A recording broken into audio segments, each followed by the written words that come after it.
Hello friends, welcome back to my YouTube channel. মই অনুৰাগ শৰ্মা আপোনালোক সকলোকে পুনৰবাৰ স্বাগতম জনাইছো মোৰ YouTube চেনেলটোলৈ। আজি মই আপোনালোকৰ সন্মুখত এটা নতুন ভিডিঅ'লৈ উপস্থিত হৈছো আৰু ইতিমধ্যে আপোনালোকে মোৰ থাম্বনেলত দেখিছে মই কি ক'ব বিচাৰিছো। সো গুৱাহাটী হাইকোৰ্টৰ যোনটো জুনিয়ৰ এডমিনিষ্ট্ৰেটিভ এছিষ্টেণ্টৰ পোষ্ট ওলাইছিলে সেই পোষ্টবিলাকক ফৰ্মালি আমি কোৱা হৈছিলে LDA কপিজ টাইপিজ সেইখিনি এমেলগেট কৰি পেলাই মাৰ্জ কৰি পেলাই এটা পোষ্ট কৰা হ'ল হেটোৰ নাম junior administrative assistant in district courts বেলেগ ডিষ্ট্ৰিক্ট কোৰ্টত ইয়াতে ভেকেন্সি ওলাইছিলে আই থিংক 34 খন ডিষ্ট্ৰিক্টে ইয়াতে কি বুলি কয় পাৰ্টিসিপেট কৰিছে ইয়াতে জুনিয়ৰ এডমিনিষ্ট্ৰেটিভ এছিষ্টেণ্টৰ ৰিক্ৰুটমেণ্টত খালি এখন আই থিংক তামুলপুৰৰ ডিষ্ট্ৰিক্ট কোৰ্ট নাই তামুলপুৰত চাগে হয়তো ডিষ্ট্ৰিক্ট কোৰ্ট এতিয়ালৈকে এষ্টাব্লিছ কৰাই নাই সো হেতু কাৰণে এৰাউণ্ড 34 খন মান ডিষ্ট্ৰিক্টছ আছিলে সো ইয়াতে আপোনালোকৰ আজিৰ ডেটটো last date of online application submission হয় 31st of July 2025 ইভিনিং 5টা বজালৈকে আপোনালোকৰ হাতত সময় আছে সো আপোনালোকে এপ্লাই কৰিব পাৰে কোনবাই যদি মিছ আউট হৈ গৈছে আৰু লগতে এপ্লিকেশ্যন ফি পেমেন্টৰ লাষ্ট ডেটটো হ'ল 5th August 2025 5 আগষ্টলৈকে আপোনালোকে টিল বেংক ট্ৰানজেকশ্যন আৱাৰ্ছত লকে আপোনালোকে ফি পেমেন্ট কৰিব পাৰিব আৰু ফি পেমেন্ট কৰোতে আপোনালোকে অনলাইন এপ্লিকেশ্যন কৰোতে অটোমেটিকলি ৱেবছাইটটোৱে আপোনালোকক গাইড কৰি সালানৰ পৰ্টেলটোলৈ লৈ যাব অনলাইন এপ্লিকেশ্যন ফি পেমেন্টৰ পৰ্টেলটোলৈ লৈ যাব তাতে আপোনালোকে সালান এখন জেনাৰেট কৰিব লাগে সেই সালানখন আপোনালোকে প্ৰিন্ট আউট কপি উলিয়াব লাগে প্ৰিন্ট আউট কপি উলিয়াই পেলাই আপোনালোকৰ নিজৰ সিগনেচাৰ মাৰি পেলাই বেংকত গৈ পেলাই জমা দিব লাগে জেনাৰেল OBC চাগে 500 আছিল বাকি SC ST বা তেনেকুৱা সেইখিনি ক্যাটাগৰীৰ এপ্লিকেশ্যন ফি 250 আছিল সো মই SC ST কাৰণে 250 আৰু জেনাৰেল OBC কাৰণে 500 रुपीस আছিল ঠিক আছে সো আপোনালোকে সেইখিনি সেই এমাউন্টটো বেংকত পে কৰিব লাগিব বেংকত পে কৰাৰ পিছত এৰাউণ্ড 48 আৱাৰ্ছৰ পাছত আপোনালোকে যেতিয়া আকৌ লগইন কৰিব নিজৰ ৰেজিষ্ট্ৰেচন ID আৰু ডেট অফ বাৰ্থ দি পেলাই গুৱাহাটী হাইকোৰ্টৰ জুনিয়ৰ এডমিনিষ্ট্ৰেটিভ এছিষ্টেণ্টৰ পৰ্টেলত তেতিয়া আপোনালোকে দেখিব যাতে এমাউন্টটো হিট হৈছে আপোনালোকে প্ৰিন্ট আউট কৰি উলিয়াব পাৰিব গোটেইখিনি নিজৰ এপ্লিকেশ্যন ফৰ্ম ঠিক আছে আপোনালোকৰ এপ্লিকেশ্যন ষ্টেটাছ সেইখিনি বস্তু আপোনালোকে ডাউনলোড কৰি থৈ দিব ফৰ ফিউচাৰ ৰেফাৰেন্স আৰু লগতে এপ্লিকেশ্যন ID আৰু যোনটো ডেট অফ বাৰ্থ হেতু আপোনালোকে নিজৰ মেইল ID টো আহি যাব যদি মেইল ID টো কাৰেক্টলি তাতে ভৰাইছে সো মেইল ID পা আপোনালোকে স্ক্ৰিনশ্বট মাৰি থৈ দিব কাৰণ হেতু লাগিব হেতু আপোনালোকে ইউজ কৰি পেলাই তাতে লগইন কৰিব পাৰিব ঠিক আছে আৰু লগতে কথাটো হ'ল যে আপোনালোকে অকল চালান বুলিয়ে নহয় ইয়াতে ষ্টেট SBI ইন্টাৰনেট বেংকিংৰো ইয়াতে সুবিধা আছে SBI যদি কাৰোবাৰ ইন্টাৰনেট বেংকিং আছে তেতিয়াও পে কৰিব লাগিব তাতে আপোনালোকে ৱেবছাইটত গলে মানে সেইখিনি বস্তু গাইড কৰা হ'ব সো আপোনালোকে তাতে চাই ল'ব যেতিয়া আপোনালোকে অনলাইন এপ্লিকেশ্যন কৰে আৰু লগতে ইয়াতে কিছুমানে মোক এটা কথা কৈ আছে যে তেওঁলোকে ধৰক সাপোজ এজন ক্যান্ডিডেট জুৰহাটৰ হয় তেওঁ চৰাইদেউ ডিস্ট্ৰিক্টত বেছি পোষ্ট দেখি পেলাই চৰাইদেউ ডিস্ট্ৰিক্টৰ কাৰণে এপ্লাই কৰিলে কিন্তু পাছত এপ্লিকেশ্যনখন যেতিয়া সাবমিট হ'ল তেতিয়া তেওঁ দেখিছে যে ডিস্ট্ৰিক্ট অপটেড ফৰ তেওঁৰ জোৰহাটে আহিছে সো ইয়াতে মেবি এটা প্ৰবলেম হ'ব পাৰে বহুতে হেতু কমপ্লেইন কৰি আছে বেলেগ ডিস্ট্ৰিক্টৰ সো মোৰ মতে আপোনালোকে যেতিয়া এড্ৰেছটো ভৰাই তেতিয়া আপোনালোকে যোনখন ডিস্ট্ৰিক্টৰ এড্ৰেছ ভৰাই হয়তো গুৱাহাটী হাইকোৰ্টৰ এই ৱেবছাইটটোৱে হয়তো আপোনালোকক হেতু এড্ৰেছলৈ গাইড কৰি দিয়ে মানে যোনটো এড্ৰেছ আপোনালোকে ইয়াতে ভৰাই সেই এড্ৰেছৰ সেই একেখন ডিস্ট্ৰিক্টতে আপোনালোকৰ হয়তো ক্যান্ডিডেট হ'ব লাগিব ঠিক আছে তেনেকুৱা ধৰণৰ কথা হেতু কাৰণে আপোনালোকে যদি চৰাইদেউ সিলেক্ট কৰে তেতিয়া আপোনালোকে অনলাইন এপ্লিকেশ্যনখন সাবমিট হোৱাৰ পিছত জোৰহাটে আহি যায় ঠিক আছে সো হেতু প্ৰবলেম হ'ব পাৰে সো কোনবা যদি শিৱসাগৰৰ ক্যান্ডিডেট সো শিৱসাগৰ বুলি আহিব হয়তো বেলেগ ডিস্ট্ৰিক্ট অফ কৰিছে কোনবাই যদি শিৱসাগৰ হৈ পেলাই যদি চৰাইদেউ ডিস্ট্ৰিক্ট সিলেক্ট কৰিছে তেতিয়া হয়তো নহৈছে আৰু শোণিতপুৰৰ ক্যান্ডিডেটছে যদি নিজৰ এড্ৰেছ শোণিতপুৰ দিছে কিন্তু তাৰ পিছত যদি তেওঁ বিশ্বনাথ ডিস্ট্ৰিক্ট সিলেক্ট কৰিছে হয়তো অনলাইন এপ্লিকেশ্যনখন ফিল কৰাৰ পিছত আপোনালোকে দেখিব তাতে হয়তো শোণিতপুৰ আহিছে সো হেতু প্ৰবলেম সবৰে হৈছে নাই নাজানো কিছুমানৰ ক্ষেত্ৰত সেই প্ৰবলেমটো হৈছে সেই প্ৰবলেমটো এক্স্যাক্টলি মই নিজেও সিওৰ নহয় যে সবৰে ক্ষেত্ৰত হৈছে নে কিছুমানৰ ক্ষেত্ৰত হৈছে সো হেতু কাৰণে আপোনালোকে চাব সেইকাৰণে বহুতৰ মই কমেন্ট সেকশনত দেখিছো আৰু বহুতে মোক দেখুৱাইছো স্ক্ৰিনশ্বট তেওঁলোকৰ এপ্লিকেশ্যনৰ তেওঁলোকে মোৰ লগত শেয়াৰো কৰিছে যে কিছুমানৰ জোৰহাট ডিস্ট্ৰিক্ট সিলেক্ট কৰা চৰাইদেউ ডিস্ট্ৰিক্ট সিলেক্ট কৰাৰ পিছতো নিজৰ ঘৰ যিহেতু এড্ৰেছটো জোৰহাট দিছিলে সো জোৰহাট ডিস্ট্ৰিক্টে তাতে আহিছে কিছুমানৰ শোণিতপুৰ ডিস্ট্ৰিক্টৰ ক্যান্ডিডেটছ বিশ্বনাথ সিলেক্ট কৰাৰ পিছতো শোণিতপুৰ ডিস্ট্ৰিক্টে আহিছে সো তেনেকুৱা ধৰণৰ কথা কিছুমান ইয়াতে হৈছে ঠিক আছে সো হেতু আপোনালোকে এবাৰ কমেন্ট সেকশনত জনাওক তেনেকুৱা প্ৰবলেম আপোনালোকে ফেস কৰিছে নেকি সো অনলাইন এপ্লিকেশ্যনখন আপোনালোকে চাব এবাৰ তাতে গোটেই ইনফৰমেশ্যনখিনি ভৰোৱাৰ পিছত এখন আহি যায়তো আপোনালোকৰ এটা PDF কপি বা সফট কপি সেই সফট কপিটো চাব আপোনালোকে কি ইনফৰমেশ্যন ভৰালে আৰু ডিস্ট্ৰিক্ট আপডেট যেতিয়া দিয়ে তেতিয়া হলে আপোনালোকৰ তাতে কি আহিছে হেতু এবাৰ চাই ল'ব ঠিক আছে কোনখন ডিস্ট্ৰিক্ট আহিছে সো এবাৰ চেক কৰিব চকু ফিৰাব গোটেইখন ভালকে ইনফৰমেশ্যনখিনি সোমাইছে নাই কিবা যদি ভুল হৈছে তেতিয়া মই এটা মেইল ID টো আপোনালোকৰ সৈতে শেয়াৰ কৰিছিলো যে কোনটো মেইল ID দিলে গুৱাহাটী হাইকোৰ্টৰ এটা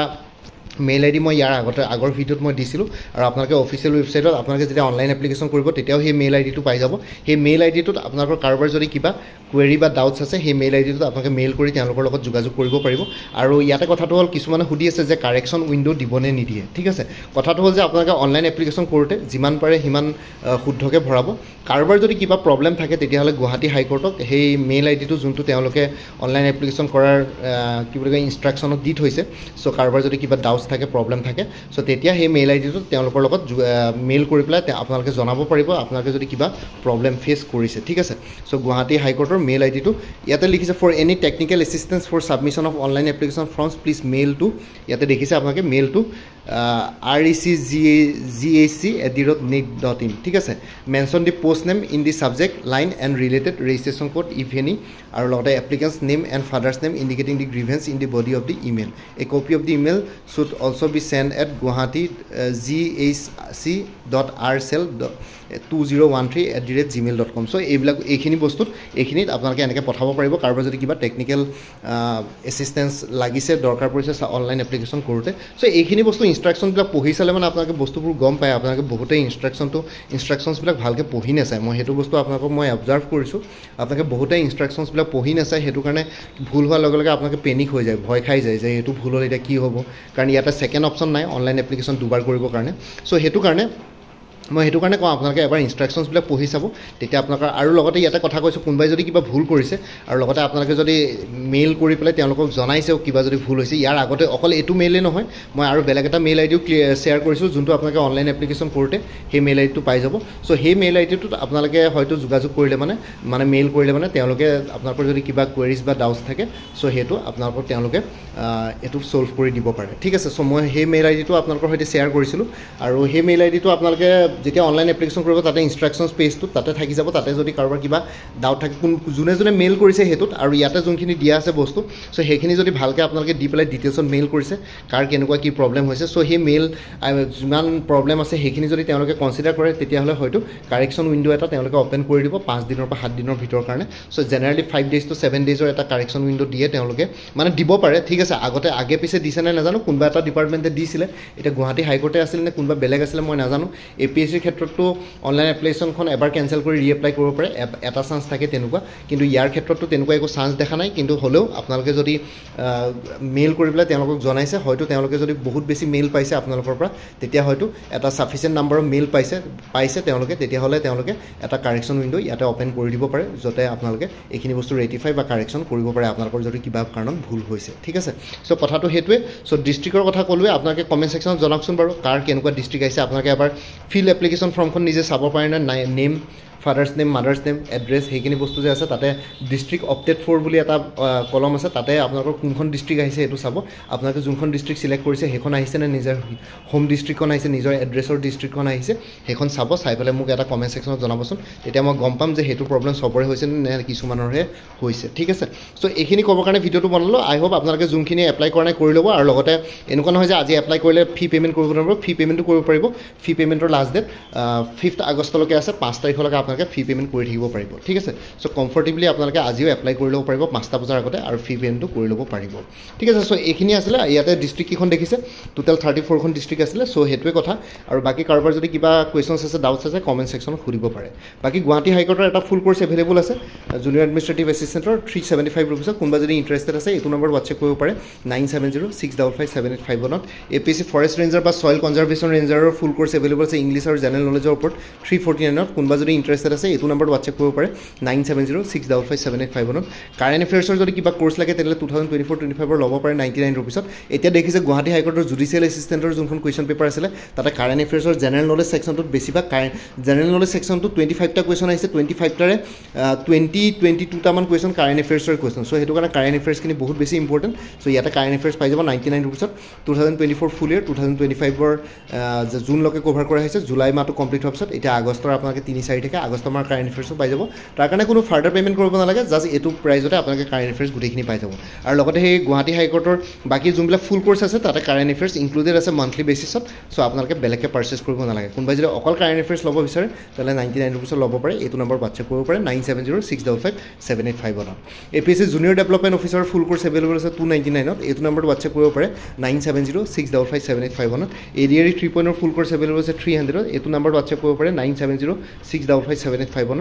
APSC ইনস্পেক্টৰ অফ ষ্টেটিষ্টিক্সৰ ফুল কোৰ্ছ এভেইলেবল আছে paper on English paper two current affairs mathematics reasoning 150 এইটো নম্বৰ WhatsApp কৰিব পাৰে 9706557851 APSC inspector of legal metrology full course available আছে জেনাৰেল ষ্টাডিজ অফ 249 এইটো নম্বৰ WhatsApp কৰিব পাৰে 9706557851 APSC আসাম এগ্ৰিকালচাৰ ইউনিভাৰ্চিটিৰ ফুল কোৰ্ছ এভেইলেবল আছে 299 যোনখিনি পোষ্ট ওলাইছিলে তাৰে ফুল কোৰ্ছ এভেইলেবল আছে 299 এইটো নম্বৰ WhatsApp কৰিব পাৰে 9706557851